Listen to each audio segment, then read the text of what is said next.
It's been nearly over 7 days since I went in to get the worms out of the tank. I don't know if I mentioned this, but I hate the feeling of things in my feet that I can't see. So if I was in the ocean and when your feet starts to sink into the sand and I don't know what's there, like if there's worms or insects, that really freaks me out for some reason. So the cold tank just got harder because every time I've gone to have a cold tank thing, it's been night time. I can't even see what's down there. I don't even know how dirty it's gone or anything. Or morning time, but it's always been dark, so I don't even know. I was meant to empty it, but I still haven't, and we're getting close to the end of the challenge now. I'm kind of like, is there even a reason? Will I just not empty it until it's done and just fucking do it, man? I'll see you inside.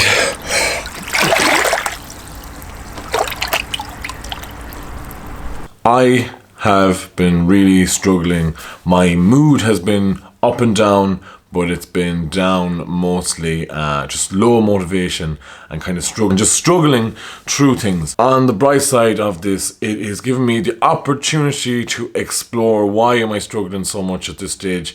You should be kind of getting used to hitting the 6 pillars like this. Why am I struggling more and more? And I've come to the realization through journaling through it, asking myself, like, why am I struggling? Just trying to take a step back, take myself out of it, see why has this been a struggle for me. And what I figured out is that I'm lacking gratitude massively, that I'm being super negative, that I keep zoning in on the things that I don't do every day.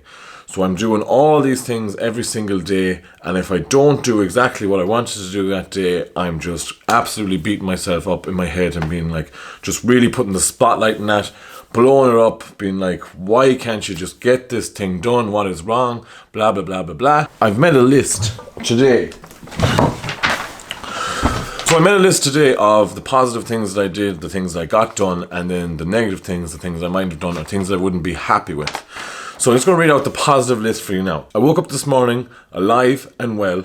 I drank my pint of lemon and apple cider vinegar. I looked at myself in the mirror in the eye and got my mallet beads and told myself that I loved myself, that I was enough, that I believed in myself, that I could do this repeatedly for like 50 times. Then I had my cold bath outside, went to Pilates. I arrived early so I could step out of my comfort zone and speak to other people that were at Pilates, because I always feel that I'm not as sociable as I could be and can be quite shy in social situations. So I made sure that I would be one of the first people there. I was the second person there. There was another lady who had just come down from Oma. So I got talking to her for a while, really nice lady, and I felt good about myself because I was out there socialising. I met a really nice person. I went to Tesco and bought food because tomorrow is my last day at work and I'm making a dinner for one of my favourite customers and one of my favourite employees at work. I'm making them Thai red curry and we're going to bring it in and we're going to have a little last day of work dinner, kind of. And I also got stuff to make dark chocolate on rice cakes and sugar-free jelly because I'm working out a way to find a low-calorie, low-sugar way, being able to eat like treat that tastes similar to like sweets or chocolate that are actually not that bad for you and have a low-calorie count, so that I could reward myself at the end of the day with a rice cake and dark chocolate that I'd melted onto the top. Tidied and cleaned the house. I researched personal development stuff, other podcasts I could listen to, other things to do with personal development that could help me. I did my journaling today. I gave positivity and friendly advice to 2 people today that I felt that really needed it. Someone was really down and another person was about to make a decision in their lives, and I just gave them the best advice that I felt I could towards a friend, which was nice. Fed the dogs, hung out Willow. I was on time for the Facebook Live and I communicated in the group while we were all watching the Facebook Live, and it was actually really brilliant video today. And now I'm making the day 45 video. So those were some of the positive things that happened today. And when I read all that out, I'm like, okay, that's a pretty good day. I'm happy with that day. Then the negative things that I would normally get caught up in, which I wasn't letting myself do today. So after Pilates and when I did the shopping and got the rice cakes, I came home, I made the sugar-free jelly, and I melted dark chocolate, which had no added sugar, had like less than 0.5 grams of sugar in the whole dark chocolate bar. Put that in. Also got soy yogurt, which has really low calories as well, and mixed it with the chocolate so I could make more of the chocolate but lessen the calories of the chocolate. So when it was melted, I just put it on top of the rice cakes, and I made, I think it was like 18 rice cakes. And it turned out that the rice cake, that per rice cake, when you eat it with a chocolate on the top, it was 41 calories per rice cake. If you go to the shop and you buy the rice cakes that have the dark chocolate on it, of course the dark chocolate is dairy free. If you go to the shop and you buy the ready-made rice cakes that have the dark chocolate on it, they're like 96 calories. So I was able to split it in half, less than half, and bring the calories down, which I was pretty happy with. But unfortunately, I ended up eating every single rice cake. Not in one go, but just throughout the day. So I was putting the rice cakes out to dry, so they were all on the counter. As I was doing other things, I just kept picking at them, and I ended up eating like 6 rice cakes. Then I put them all in a lunchbox and left them under the press. So that negative thing happened, is that I ate the rice cakes. Then I went for a nap, because I was really tired and unmotivated, and I was like, I'm going to restart myself. Went for the nap, which in my head is a negative thing. I'm like, you shouldn't be napping, and woke up, ended up eating all the rest of the rice cakes. I was like, I'll just have one. But I just couldn't stop. I just craved them so bad. So I ate all the rice cakes.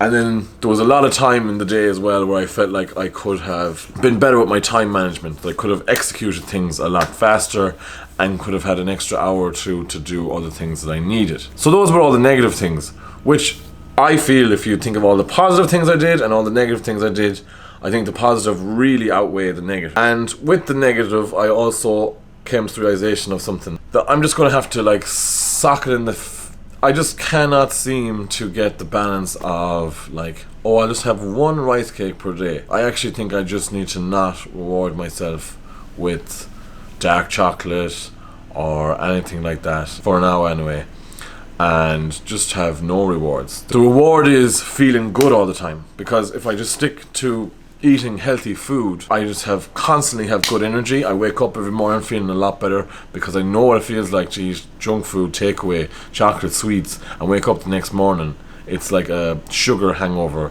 or a carb hangover, and you just feel like crap.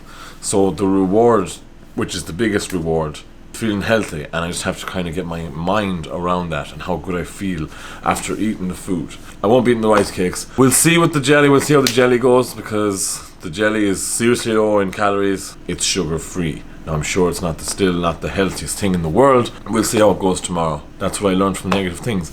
But there was so many more positive things in my day, and I always, and through the 15 day, from day 30 to day 45, I got really like low in my head. I just started feeling like I wasn't doing enough.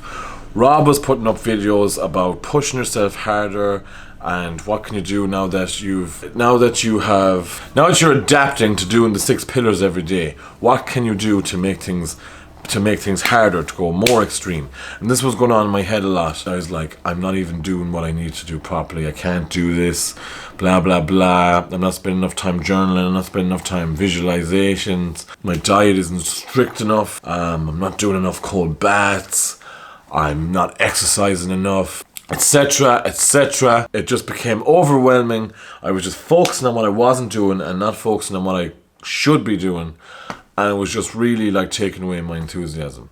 So that's what I learned. So what I started doing was, when I've been journaling now, I'm writing down all the good things that I do throughout the day, all the positive things, all the achievements all the little achievements and little things that I do for a better tomorrow, for a better life, to prove myself. And I was actually chatting to a guy called Mark, who's doing the Iron Mind Challenge as well, and he gave me a good bit of advice, and he said to write down 3 things that you're excited about also for tomorrow. So when you wake up in the morning, you think, okay, these 3 things that I'm looking forward to today, are going to happening today as well, which I feel will really help me to wake up in the morning and feel a bit more excited than I normally would, because you're going to sleep focusing on the positive things for the next day. Through every struggle, there's always a silver lining, there's always something to learn, and there's always something to take from it, and that's what I've been doing. The challenge wasn't meant to be easy in the first place, so beneficial struggle, and I'm becoming stronger because of it.